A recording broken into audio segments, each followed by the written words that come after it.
इस डकैती का अंदाज़ा आप यहाँ से लगा सकते हैं जो बैंक इन 25 लोगों ने लूटा था वो ब्राज़ील की इकोनॉमी को हैंडल करता था। इन्होंने 3 टन भारी पैसा चुरा तो लिया था लेकिन इनसे संभाला ही नहीं जा रहा था।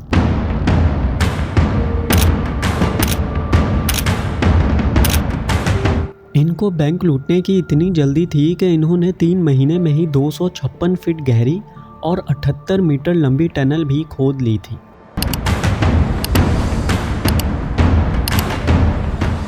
इनका प्लान इतना बाकमाल था कि इन्होंने वॉल्ट के अंदर मोशन डिटेक्टर्स, सिक्योरिटी कैमरास और रीइंफोर्स्ड कंक्रीट वॉल्स को मात देकर ये चोरी सक्सेसफुल बनाई। इनकी इस टनल में एक पानी की लाइन और एक टेलीफोन की लाइन भी जा रही थी।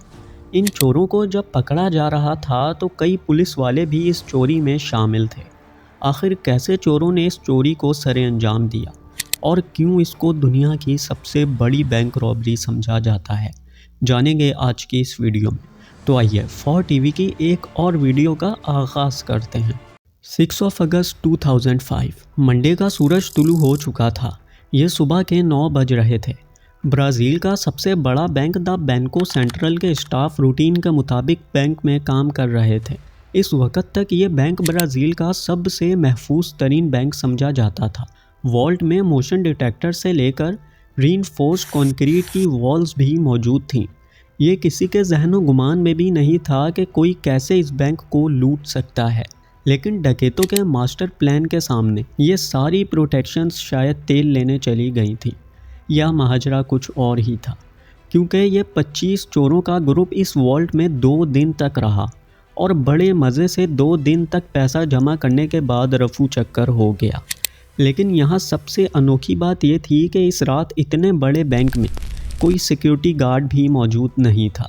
बैंक स्टाफ को चोरी का तब पता चलता है जब वो वॉल्ट में पैसे रखने जाते हैं। वो देखते हैं कि वॉल्ट के फ्लोर पर बहुत गहरा होल हुआ पड़ा है। बस ये देखने की ही देर थी कि पूरे बैंक स्टाफ के पैरों तले से ज़मीन खिसक गई थी। मौका पर ही पुलिस वहां पहुंच जाती है। पुलिस भी अंदर जाने से डर रही थी क्योंकि ये किसी को मालूम नहीं था कि अंदर क्या पता बॉम्ब्स हो। लेकिन एक पुलिस ऑफिसर हिम्मत करते हुए अंदर चला ही जाता है। लेकिन नीचे का मंजर बिल्कुल मुख्तलिफ था। बिल्कुल नीचे वो देखते हैं कि लाइट्स जल रही थीं, टेलीफोन की एक लाइन जा रही थी और एक पानी की पाइपलाइन भी वहां मौजूद थी। 5 पुलिस वाले ज़मीन के 256 फीट गहराई में इतने आराम से चल रहे थे कि मानो वो किसी सड़क पर चल रहे हों। थोड़ी देर चलने के बाद वो एक घर में निकलते हैं।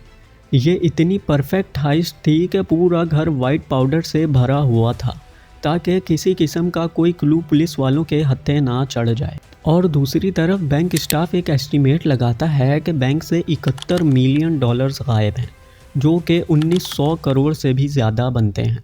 ये इतनी बड़ी बैंक हाइस्ट थी कि इसको इसी साल Guinness book of world record में भी दर्ज कर दिया गया। लेकिन चोरों से यहाँ गलती ये हो जाती है कि वो वॉल्ट के 5 कंटेनर्स में से पैसा चुरा तो लेते हैं, लेकिन इसमें से ज़्यादातर नोट्स 50 ब्राज़ीलियन रील के थे। नोट ज़्यादा तो वज़न ज़्यादा।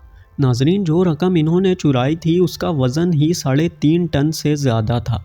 पुलिस ने भी एड़ी चोटी का जोर लगाना शुरू कर दिया। कई सस्पेक्ट्स पकड़े, आसपास के लोगों को पकड़ा, बैंक स्टाफ को इंटरगेट किया, न्यूज़पेपर्स में प्रिंट भी किया, लेकिन कहीं से भी वो डकैतों का एक सुराग ना लगा सके। बात जो अब पूरी दुनिया में फैल गई थी। बैंक की रेपुटेशन को तो झटका लगा ही था, लेकिन ब्राज़ीलियन इकोनॉमी भी अब डगमगाना शुरू हो गई थी, क्योंकि 160 मिलियन ब्राज़ीलियन रील्स एक ऐसे बैंक से चोरी हो गए थे जहां से कोई तसव्वुर भी नहीं कर सकता था।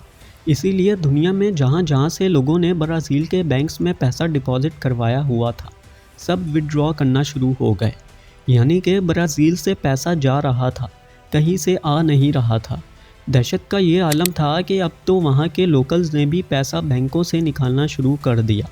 नाजरीन, यहाँ पर आपको बताते चलें कि इस वारदात से 1 साल कबल साओ पाउलो में भी सेम इस ही फ्रेमवर्क से चोरी करी गई थी। और मज़े की बात यह थी कि पुलिस से इस डकैती के सिर्फ चंद रॉबर्स ही पकड़े गए थे। ये ब्राज़ील की पुलिस डिपार्टमेंट पर एक करारा तमाचा था कि इस वारदात को भी अब 2 साल गुजर चुके थे और सीरियसली अभी तक पुलिस वालों को एक छोटा सा क्लू तक भी नहीं मिल सका था। ये केस इतना पेचीदा हो गया था कि पुलिस वालों ने अगले 2 साल में भी सिर्फ 54 सस्पेक्ट्स को ही कस्टडी में लिया और फिर छोड़ दिया। डकैती को हुए 4 साल गुजर चुके थे और पूरा पुलिस डिपार्टमेंट हार मान ही चुका था कि तब ही एक डीलरशिप पुलिस स्टेशन में इंटर होता है और वो बताता है कि कुछ देर पहले ही मैंने एक ट्रक सेल किया है जो कि पूरे 10 लाख रील्स का था। लेकिन अजीब बात यह थी कि इसमें ज़्यादातर नोट्स 50 वाले ही थे और इससे बढ़कर के वो प्लान बना रहे थे कि वो साओ पाउलो कौन से रास्ते से जाएंगे। डीलर को बस ये बोलने की ही देर थी कि पुलिस का शक अब यकीन में बदल गया। डीलर ने पुलिस वालों को ट्रक की नंबर प्लेट का नंबर बताया, रंग डिज़ाइन के साथ कुछ और निशानियां भी बताईं और चला गया। इतनी डिटेल्स होने की वजह से पुलिस ये ट्रक ईजिली ढूंढ लेती है। पर इस ट्रक में इन दोनों की जगह 8 गाड़ियां जा रही थीं। पुलिस जब गाड़ियों की चेकिंग करती है तो इनको 25 लाख ब्राज़ीलियन रील्स मिल जाते हैं और खुशकिस्मती से वो सब 50 वाले ही नोट्स थे। पुलिस ने जब ड्राइवर से पूछने की कोशिश करी तो इसने मुंह ना खोला, लेकिन जब इसकी तबीयत साफ़ करी गई तो इसने एक बंदे का नाम ले ही लिया।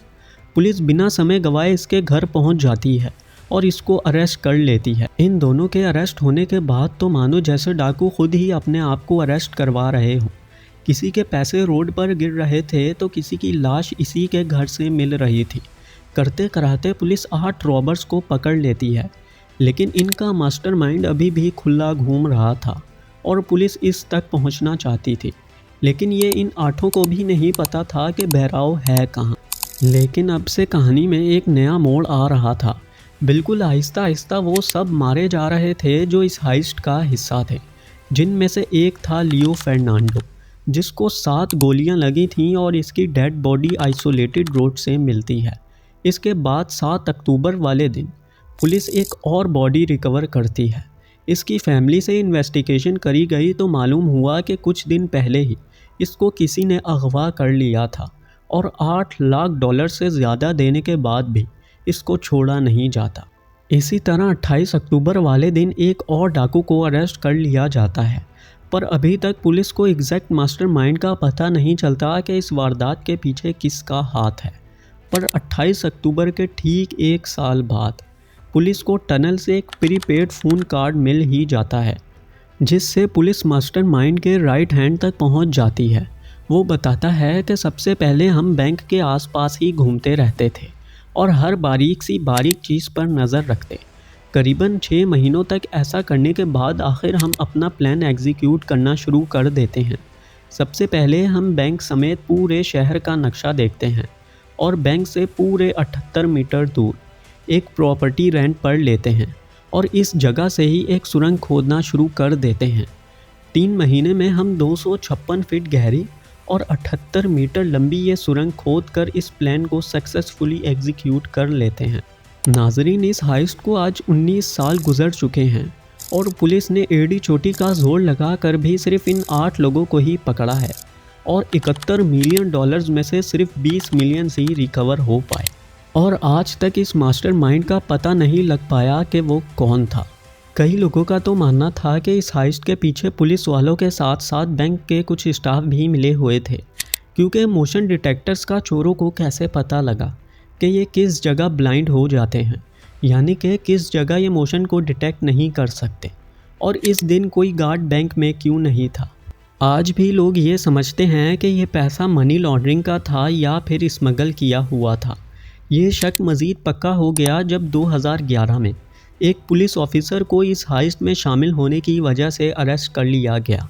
आपको क्या लगता है कमेंट सेक्शन में ज़रूर बताइएगा। उम्मीद करते हैं कि वीडियो को लाइक और चैनल को सब्सक्राइब आपने कर दिया होगा। मैं मिलूँगा 4TV की अगली शानदार वीडियो में। अल्लाह हाफिज़।